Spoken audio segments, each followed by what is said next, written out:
Hola, em dic Bernal i curso segon de batxillerat a l'Institut Sant Grassos.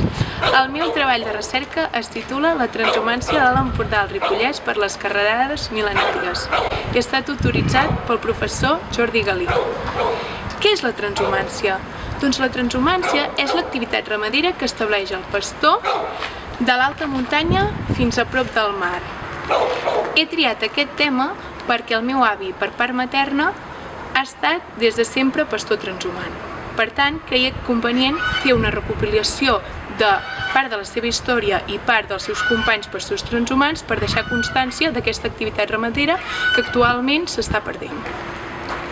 El meu treball consta de dues parts. Una part més teòrica, on he fet un buidatge d'arxius que he trobat pastors del segle XVIII, XIX i XX, i una part més pràctica, el treball de camp, que he fet 9 entrevistes de pastors, també he elaborat uns mapes, també he anat amb masos ja abandonats a la comarca de l'Alt Empordà amb el meu avi, que m'ha pogut explicar. Vaig decidir contactar amb Joan Picart, que és un pastor que es dedica a transhumar vaques des de Montagut fins a Bassegoda, i per tant, durant un dia vaig anar amb ells amb la seva becada.